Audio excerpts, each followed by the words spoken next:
بسم اللہ الرحمن الرحیم۔ عزیز طلباء و طالبات، السلام علیکم۔ امید ہے آپ کی صحت بہت اچھی ہوگی۔ اللہ تعالی ہم سب کو اپنے حفظ و امان میں رکھے، آمین۔ آج کے اس لیکچر کا آغاز کرنے سے پہلے ہم پچھلے لیکچر پر ایک دفعہ نظر ڈالتے چلیں۔ پچھلے لیکچر میں ہم نے یہ سیکھا کہ 1857 کی جنگ آزادی کہاں سے شروع ہوئی، یعنی اس کی شروعات ایک چھاؤنی سے ہوئی تھی جب مسلمانوں اور ہندوؤں نے ایک کارتوس کو چلانے سے انکار کر دیا تھا، اور اس طرح آہستہ آہستہ وہ بغاوت بڑھتی گئی اور مسلمانوں اور ہندوؤں نے مل کر انگریزوں کے خلاف جنگ لڑی تاکہ وہ انگریزوں سے آزادی حاصل کر سکیں۔ لیکن جب اس جنگ کو انگریزوں نے جیت لیا تو ہندوؤں نے جنگ کی تمام ذمہ داری مسلمانوں پر ڈال دی، اور اس طرح مسلم قوم زیر عتاب آئی اور انہیں سنگین نتائج بھگتنا پڑے۔ آج کے اس لیکچر میں ہم مطالعہ پاکستان کتاب صفحہ نمبر 8 پر ہندوستان میں مسلمانوں کی معاشی محرومی کے بارے میں پڑھیں گے۔ جیسا کہ میں آپ کو پہلے بھی بتا چکی ہوں کہ 1857 کی جنگ آزادی کے کیا وجوہات تھیں، اور جب یہ جنگ ختم ہوئی تو کس طرح سے مسلم قوم پر ظلم و ستم کے پہاڑ ٹوٹ پڑے۔ ہندوؤں نے چونکہ مسلمانوں کے ساتھ مل کر جنگ کا آغاز کیا تھا، جتنا مسلمانوں نے جنگ میں حصہ ڈالا اتنا ہی ہندوؤں نے ڈالا، لیکن ہندوؤں نے بڑی چالاکی اور عیاری کے ساتھ تمام ذمہ داری مسلمانوں پر ڈال دی اور خود بری ذمہ ہو گئے۔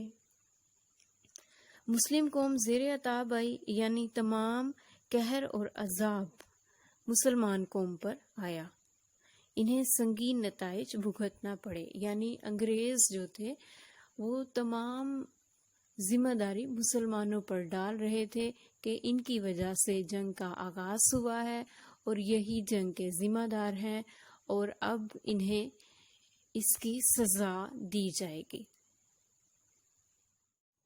1857 کی جنگ آزادی کے بعد یہ 5 وہ اہم نکات ہیں جو ہم آج پڑھنے جا رہے ہیں۔ پہلے نمبر پر ملازمتوں سے مسلمانوں کی بے دخلی ہے، یعنی ملازمتوں سے مسلمانوں کو نکال دیا گیا۔ نمبر 2، مسلمانوں سے زمینوں کا چھین جانا۔ نمبر 3، مسلمانوں کے کاروبار بند ہونا۔ نمبر 4، مسلمانوں کی گھریلو صنعت کی تباہی۔ نمبر 5، تجارت کا متاثر ہونا۔ جب انگریزوں نے جنگ جیت لی تو وہ مسلمانوں کے ساتھ بہت برا رویہ رکھے ہوئے تھے، چونکہ ہندوؤں نے پوری چالاکی اور عیاری کے ساتھ جنگ کی تمام ذمہ داری مسلمانوں پر ڈال دی۔ اس لیے انگریزوں نے تعصب یعنی دشمنی اور مسلم دشمنی کے جذبے کے تحت مسلمانوں کو سرکاری ملازمتوں خصوصاً فوج سے نکال دیا، یعنی جو فوجی سپاہی مسلمان انگریزوں کے لشکر میں تھے ان کو سرکاری ملازمتوں سے بے دخل کر دیا گیا، اور جس عہدے پر بھی مسلمان سرکاری ملازمتیں کر رہے تھے انہیں بغیر کسی وجہ کے، بغیر کسی قصور کے صرف اس لیے نکال دیا گیا کیونکہ وہ مسلمان تھے۔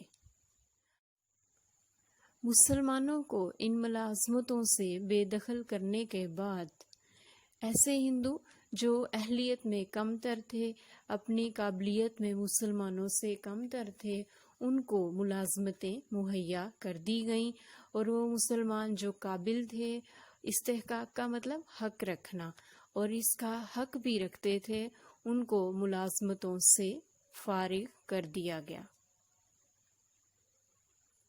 دوسرے پیراگراف میں یہ بتایا جا رہا ہے کہ وہ مسلمان جو جاگیردار تھے، نواب تھے، ان کے پاس بہت سی زمینیں تھیں، ان کو ان کی زمینوں سے محروم کر دیا گیا، ان کی جاگیروں کو ضبط کر لیا گیا، اس پر قبضہ کر لیا گیا، اور یہ جاگیریں اور یہ زمینیں ان لوگوں کو دی گئیں جنہوں نے انگریزوں کے ساتھ وفاداری کی تھی، اور زیادہ تر جاگیریں ہندوؤں کو دی گئیں۔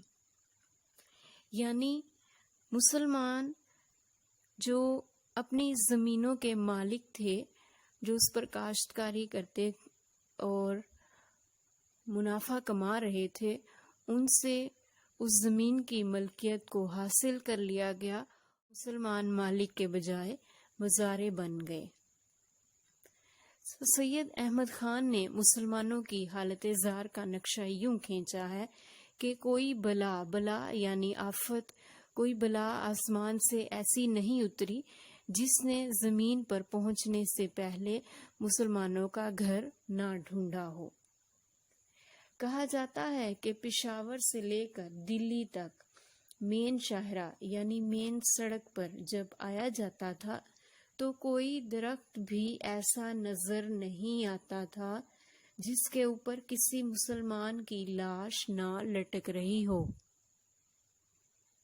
یعنی انگریزوں نے مسلمانوں پر اس قدر ظلم ڈھائے کہ ان کو قتل کر کے ان کی لاشیں درخت کے ساتھ لٹکا دی جاتی تھیں۔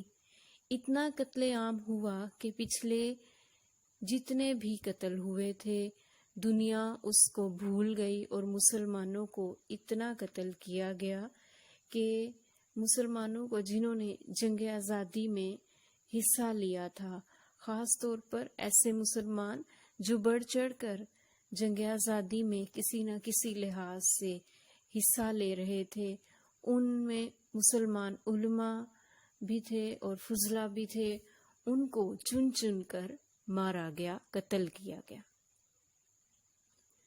ان میں مسلمان علماء بھی زیر عتاب آئے۔ ان علماء کو تو توپوں کو آگے باندھ کر اڑایا گیا۔ توپوں کے آگے باندھ کر جن لوگوں کو اڑایا گیا ان میں سب سے زیادہ تعداد مسلمانوں کی ہے، اور مسلمانوں میں ان کی سب سے زیادہ تعداد علماء اور فضلاء کی ہے۔ جنگ آزادی کی ناکامی کے بعد جب انگریز جنگ جیت گئے تو انگریزوں کا زیادہ غصہ مسلمانوں پر اترا، اور اس کا اثر معاشی حالت پر بھی پڑا۔ انگریزوں نے مسلمانوں کے اوپر جو ظلم کیے، اس لحاظ سے انگریزوں نے مسلمانوں کو معاشی لحاظ سے بالکل تباہ کر دیا اور مسلمانوں کو سڑک پر لے آئے۔ مسلمانوں کے کاروبار بند ہو گئے۔ انگریزوں نے ہندوؤں کو خصوصی کاروباری مراعات اور رعایتیں دے کر انہیں اپنے ساتھ ملا لیا، اپنا دوست بنا لیا۔ ہندوؤں نے مقامی تجارت کے میدان میں اپنی اجارہ داری قائم کر لی، اور مسلمان تجارت پیشہ لوگ اقتصادی بحران کا شکار ہو گئے۔ برطانیہ میں صنعتی انقلاب آیا، یعنی بہت سی صنعتیں لگائی گئیں، نئی صنعتیں لگائی گئیں، اور وہاں پر عمدہ اور سستا مال تیار ہوتا تھا جو ہندوستان میں لا کر بیچا جاتا تھا۔ جبکہ اس کا نتیجہ یہ ہوا کہ ہندوستان میں جو مال تیار کیا جاتا تھا، جو مسلمان گھریلو صنعت میں جو مال تیار کرتے تھے، ان کو کوئی بھی نہیں خریدتا تھا، اور اس طرح مسلمانوں کی گھریلو صنعت بھی تباہ ہو گئی۔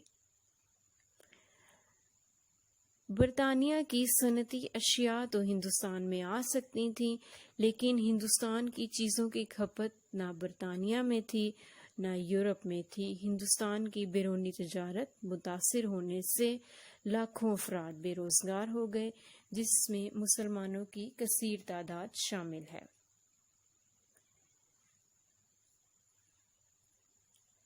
عزیز ساتھیو، انگریزوں نے جب مسلمانوں پر ظلم ڈھائے تو صرف معاشی محرومی کا سامنا ہی نہیں کرنا پڑا، بلکہ مسلمانوں کی تعلیم پر بھی بہت برا اثر پڑا۔ ان کے تعلیمی مدارس بند کر دیے گئے، خصوصی طور پر دینی مدارس کو بند کر دیا گیا۔ جی ساتھیو، آج کے اس لیکچر میں ہم نے یہ سیکھا کہ کس طرح سے ہندوستان میں مسلمانوں کی معاشی محرومی کا آغاز ہوا اور انگریزوں نے اپنا تمام تر غصہ مسلم قوم پر کس طرح سے نکالا، جبکہ اس جنگ میں صرف مسلمان ہی نہیں بلکہ ہندو بھی شامل تھے۔